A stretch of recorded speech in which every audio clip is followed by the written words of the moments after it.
dos fariseus convidou Jesus para que fosse jantar na casa dele. Jesus foi, e entrando na casa desse homem, dessa denominação dos judeus, uma denominação ortodoxíssima, conservadoríssima, legalíssima, restritíssima, e tudo que você quiser pensar de fechamento era o que caracterizava a mente, a atitude, o comportamento e o julgamento de um fariseu zeloso dos seus compromissos com a sua seita. Então Jesus foi e entrou na casa desse homem e tomou lugar à mesa. A mesa naquele tempo era um lugar baixo, as pessoas se assentavam ou em divãs baixinhos ou em lugar de tapete, com uma mesa baixa, com pão, vinho, algumas coisas para irem se alimentando, e o que caracterizava isso era muita conversa em volta daquele lugar. Então Jesus foi, tomou lugar à mesa. E eis que uma mulher daquela cidade, pecadora, que todo mundo conhecia como uma mulher que transava, se ela não era uma garota de programa, ela era uma mulher profundamente entregue aos devaneios da sua sexualidade, de modo que a cidade inteira a conhecia como uma mulher que muita gente tinha pegado no lugar, no mínimo isso. Ora, esta mulher, sabendo que Jesus estava na casa do fariseu jantando, foi até lá, mesmo sabendo que o fariseu e todos os que eram da família do fariseu, da seita dos fariseus, que pensavam como aquele fariseu e eram a maioria dos que ali estavam, mesmo sabendo disso, que eles a repudiavam e a julgavam e a discriminavam, ela teve a coragem de ir até a casa do fariseu e levou com ela um vaso lindo de alabastro, belíssimo, cheio de unguento precioso, que naqueles dias era algo que tinha um valor extraordinário. Era o resultado de muito tempo de trabalho e de aquisição. Devia ser o material, o bem mais sofisticado, com o qual ela tratava com mais cuidado, em relação ao qual ela tinha mais alegria e aquele orgulho de conquista e de preservação em casa. E um vaso médio de alabastro cheio de unguento era uma coisa que uma mulher poderia usar como perfume pessoal a vida inteira. Por isso valia muito. Ora, estando Jesus à mesa, a mulher veio por trás dele, de gatinhas. Isso é uma cena extremamente sensual. Ela vem de fora, todos os homens acham-na bonita, gostosa. Ela não é essa mulher que todo mundo quer porque ela é um trubufu. É porque ela é uma mulher bonita e atraente. E ela vem de trás, se esgueirando, abaixadinha, nos pés de Jesus. Imagina o cenário e a fotografia, carregada de feminilidade e de eroticidade, sensualidade, dependendo do olhar do observador. Mas, no mínimo, para quem olhasse com um olhar puro, bom e limpo, era uma fotografia lindíssima. Ela veio por detrás aos seus pés e chorando copiosamente. Ela molhava, regava, é a palavra, regava. Ela se tornou uma jardineira de lágrimas. Ela regava com as suas lágrimas os pés de Jesus e enxugava os pés de Jesus com o cabelo imenso dela. Enxugava os pés com os seus cabelos. E enquanto isso, ela lhe beijava os pés com todo carinho e gentileza e pegava um unguento, derramava na mão e ungia os pés dele todo. Beijava e ungia. Olha o rito lindo. Veio por detrás, derramou lágrimas, regou, lavou os pés dele com lágrimas, tirou a poeira da estrada dos pés dele com lágrimas e enxugava, não com uma toalha que houvesse, com seus cabelos. Ela quis levar o pó do caminhar de Jesus nos seus cabelos. E aí, beijava-lhe carinhosamente os pés e passava o unguento perfumado neles. Ora, ao ver isto, o fariseu e os amigos do fariseu e todo mundo que pensa como fariseu, o fariseu que o convidara, quando olhou isso, ai meu Deus, sentiu uma pressão no ventre. Que desgraça, eu não aguentaria um negócio desse. Não. Esse homem não pode ser santo, porque eu não aguentaria que essa mulher fizesse isso comigo. Tem que estar, ele deve estar tendo alguma ereção, esse cara. Ele estava falando dele, o fariseu, e atribuindo a Jesus. Quando você julga, você não está falando do outro, você está fazendo uma confissão sobre você, rapaz.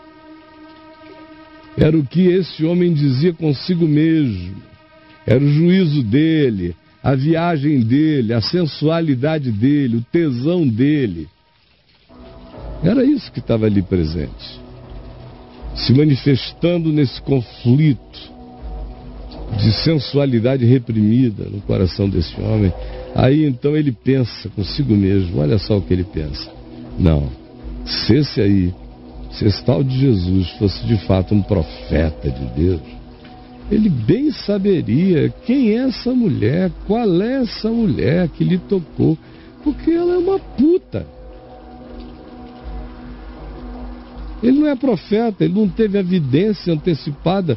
Se tivesse tido, ele deveria ter repelido. Ele deveria ter dito, tu não. Ele deveria ter dito, aqui não. Ele deveria ter dito, me respeite.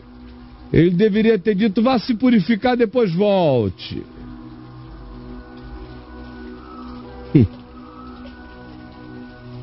Dirigiu-se então Jesus ao fariseu, que não tinha dito nada, só estava pensando aquele monte de podridão.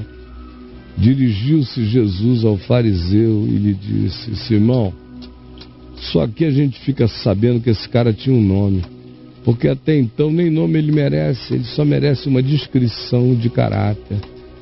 Torto, tarado, viciado, sensualizado, eroticamente reprimido.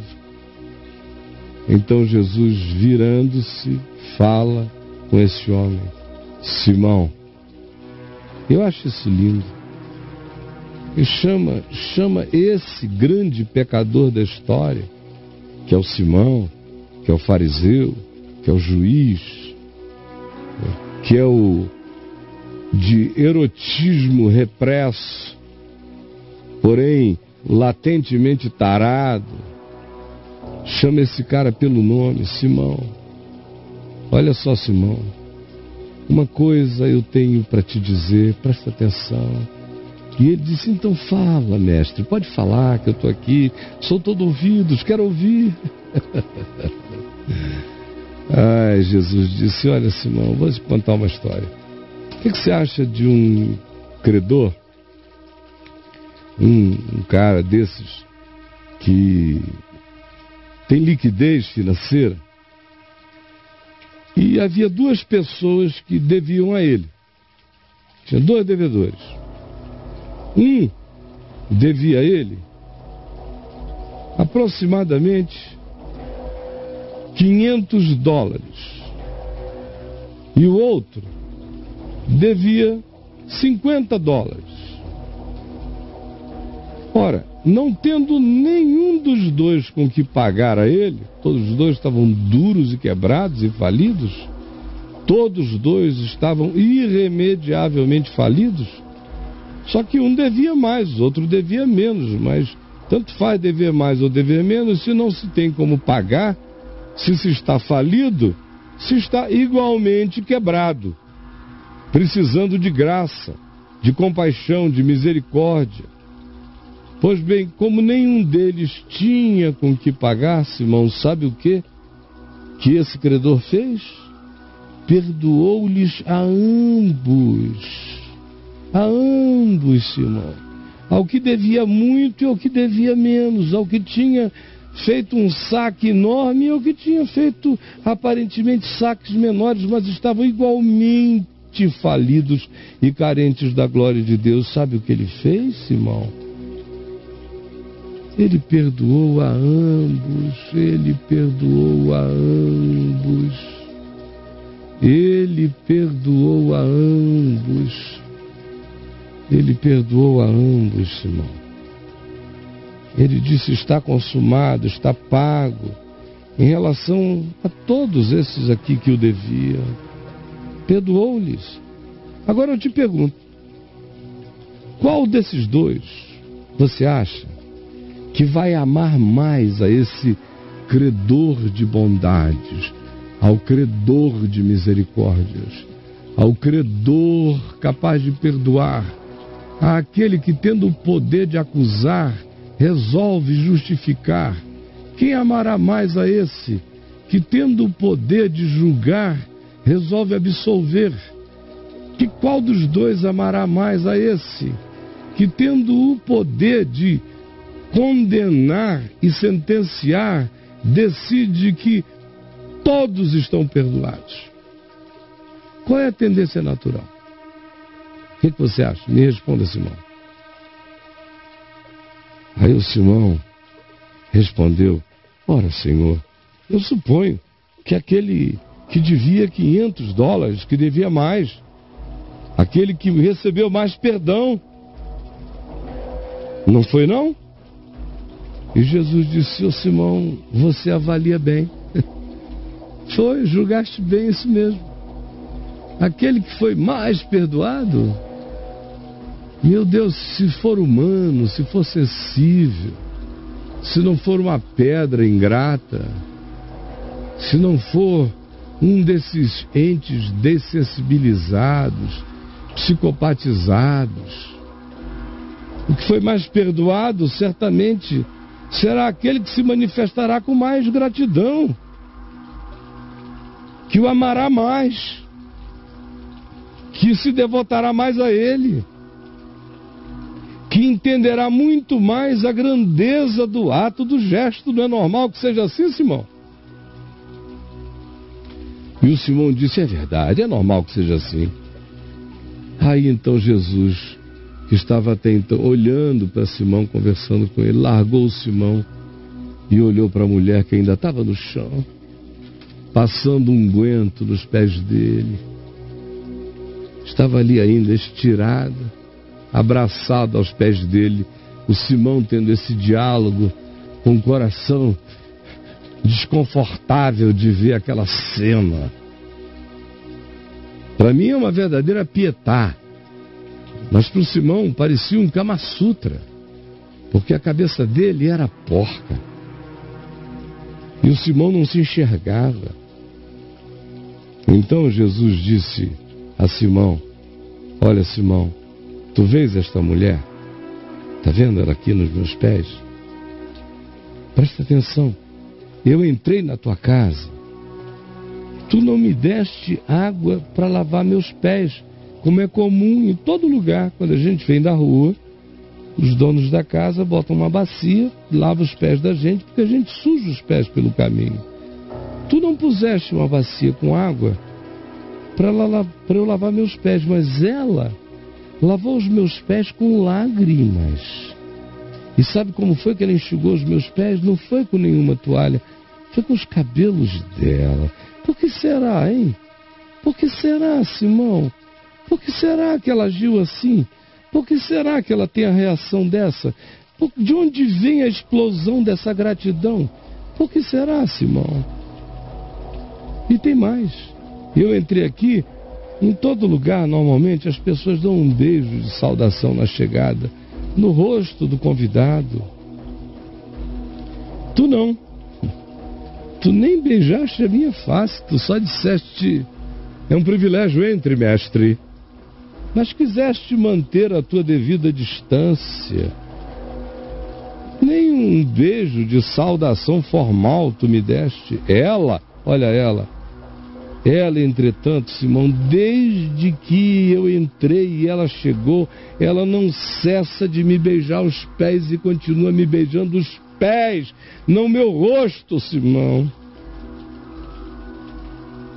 Eu cheguei aqui na tua casa. Também é normal, quando se insiste tanto para que um conviva vá a algum lugar, nesses nossos dias, Simão querido, é normal que se pegue um perfume ungido, óleo ungido, com cheiro, perfume oleoso, como até hoje são os perfumes oleosos do Oriente Médio. Seria normal que tu passasses um pouco do teu perfume na minha cabeça, do teu óleo perfumado, porque esse é o trato. Mas tu não fizeste isso. Eu cheguei suado fiquei. Estou me secando aqui na alegria de ter o refrigério desse tratamento que vem dela. Olhe só para ela. Ela pegou o melhor bálsamo, o melhor perfume. Está ungindo os meus pés com o melhor perfume. Você entendeu? Quem ama mais? Sabe por que ela está fazendo isso? Porque no coração dela, ela se enxerga como alguém que foi perdoada de tudo. De tudo, de tudo. Ela se sente uma filha da graça, do perdão e da misericórdia. Sabe por que tu não fizeste nada disso? Porque tu achas que a salvação para ti é quase um favor que Deus te faz, que tu mereces, que tu bancas a tua posição com a tua moral, com as tuas éticas, com o teu comportamentalismo. Tu achas que tu és pecador, mas um pecador que deixa muito pouco espaço para ter graça de Deus na sua própria vida. É por isso que a tua relação comigo é seca, sem amor, sem entrega, e a relação dela comigo é puro amor, é paixão, é entrega, é abandono aos meus pés. E é por isso que eu te digo, Simão, perdoados são os muitos pecados dela, todos eles. Não interessa com quantos homens ela dormiu, e nem se dormiu contigo, com ninguém. Está limpa, purificada, minha filhinha. Perdoados são os teus pecados. Porque ela muito amou, até quando ela errou querendo encontrar amor, até quando ela se destruiu querendo encontrar encontros. Buscou errado, mas agora ela encontrou o certo, e ela se devotou, se derramou, ela me regou com o amor dela. Por isso estão perdoados os seus muitos pecados. Mas fica sabendo, aquele que acha que não tem muito do que ser perdoado, como você, Simão, que jejua 3 vezes na semana, que dá o dízimo, que frequenta ambientes religiosos, que entra na marcha para Jesus, que grita contra os inimigos de Deus. Os inimigos de Deus são pessoas diferentes, que pensam diferente, mas você acha que é alguém que, em assim fazendo, Deus começa quase a ter que computar crédito em teu favor. Por isso você não sabe nada de perdão, você não sabe nada de graça, você não sabe nada de amor, você não sabe nada de compaixão, você não sabe nada de misericórdia. Você não sabe nada do amor de Deus, nada. Porque aquele que acha que Deus teve que lhe perdoar pouco, esse, Jesus diz, pouco ama. Pouco ama. Quanto mais o religioso acha que ele cumpre de tal modo as coisas que ele deixa muito pouco para Deus cobrir na vida dele, mais seco, mais morto, mais formal, mais pedrado, mais estéril, mais desalmado, mais arrogante, mais soberbo, mais carregado de ufania perversa, mais juiz dos homens, mais cheio de espada perversa na boca, a pessoa será em relação ao seu próximo.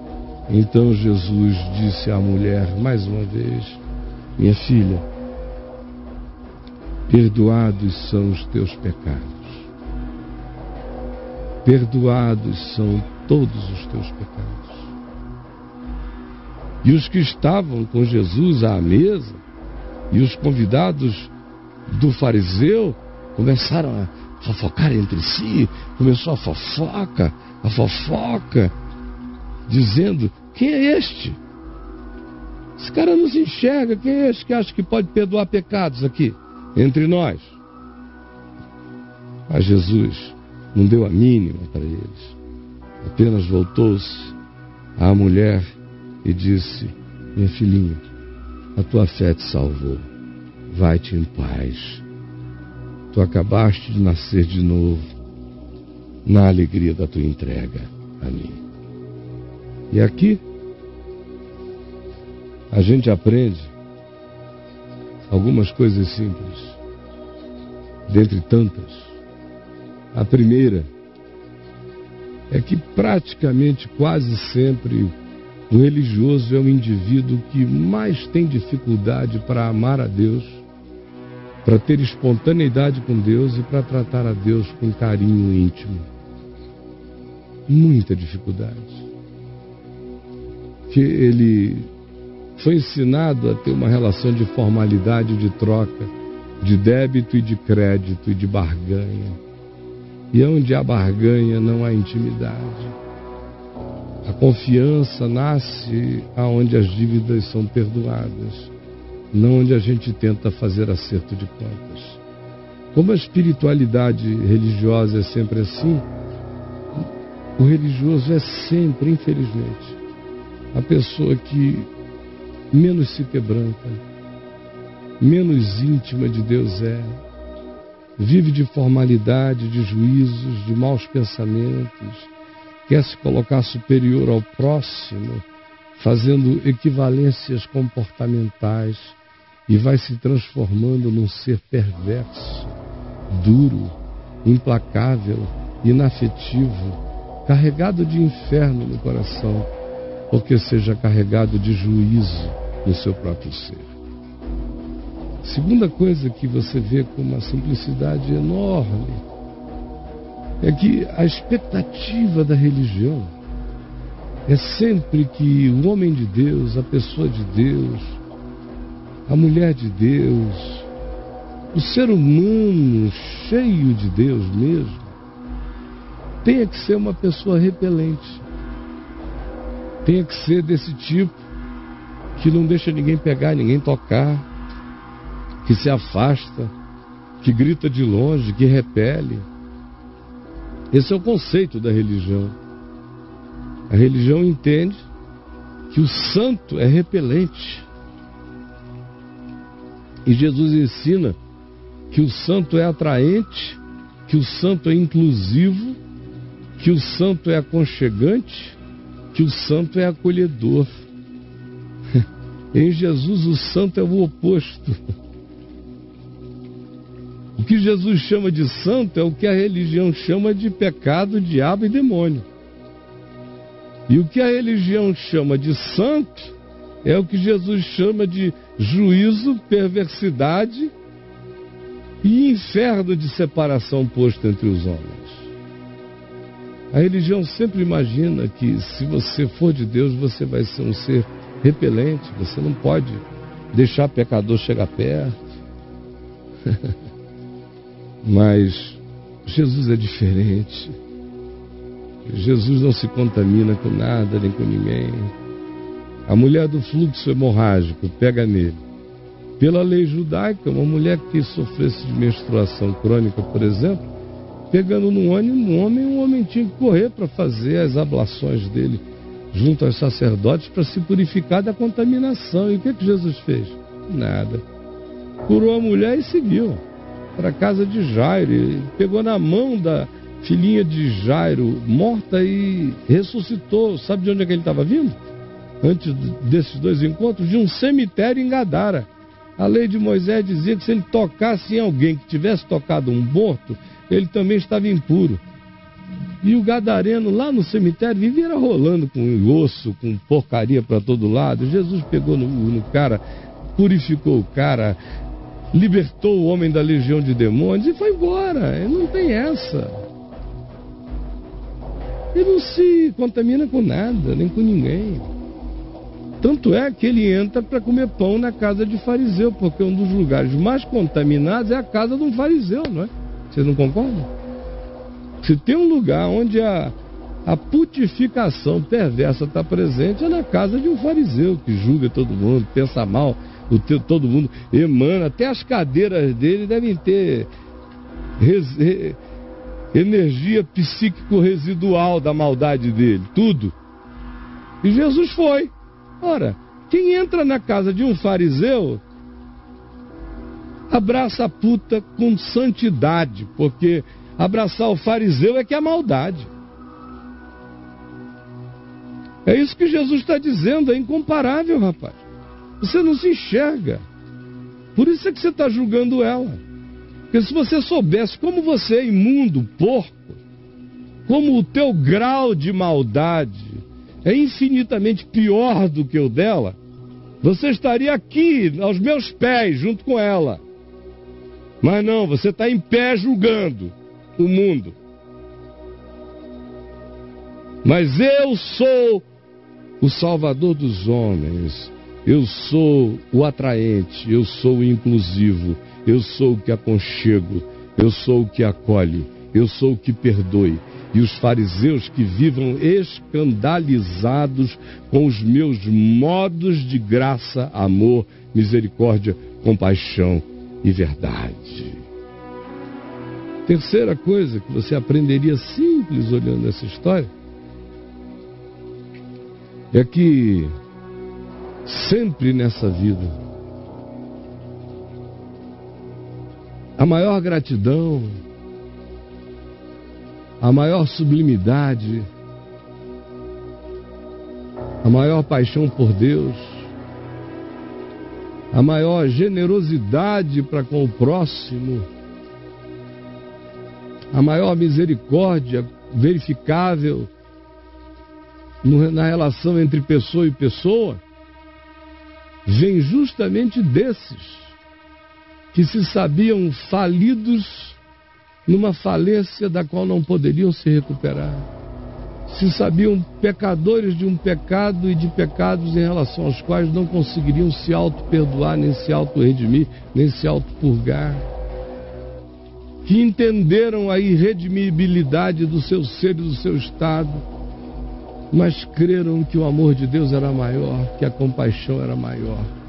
Viram em Jesus uma bondade que ultrapassava todo pecar, todo transgredir humano.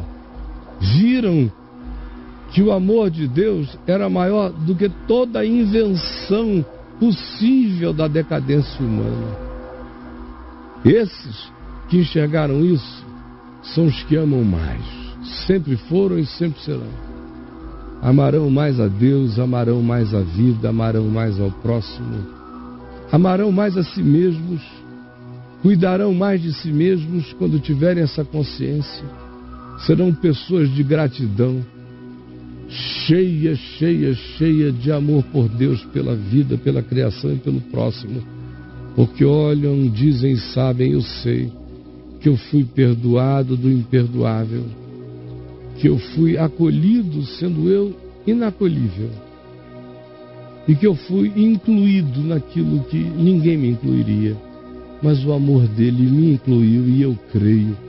E é por isso que eu não quero nem saber. Eu entro na casa de quem tiver que entrar, eu falo o que tiver que falar, eu vou bradar para o mundo inteiro a gratidão desse perdão extraordinário que eu recebi.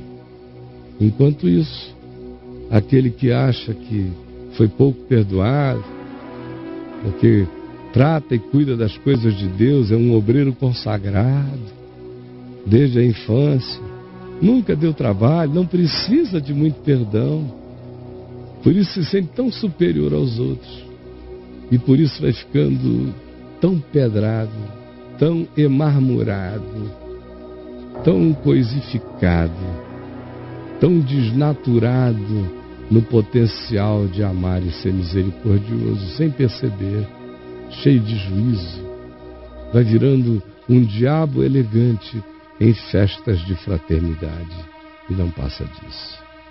Jesus, ajuda-nos a enxergarmos. Eu não preciso dizer mais nada, a gente só precisa se enxergar. Por favor, que o teu Espírito tenha, na singeleza da descrição do Evangelho, visitado avassaladoramente milhares de corações entorpecidos, duros, pedrados de religião, de juízo, de arrogância, de altivez, de superioridade diabólica. Quebranta todos esses, Senhor. Assim como eu te peço por aquele, por aquela que, cheios de contradições, vêm da escuridão da noite, da vida, crendo que o teu amor é maior do que toda calamidade humana, e jogam-se aos teus pés, certos de que receberão bondade e misericórdia, porque tu disseste: aquele que vem a mim, de maneira alguma eu o lançarei fora. Aquele que vem a mim, de maneira nenhuma eu o lançarei fora. E eu não permitirei que quem quer que seja arrebate essa pessoa das minhas mãos. Obrigado por essa certeza, que é eterna.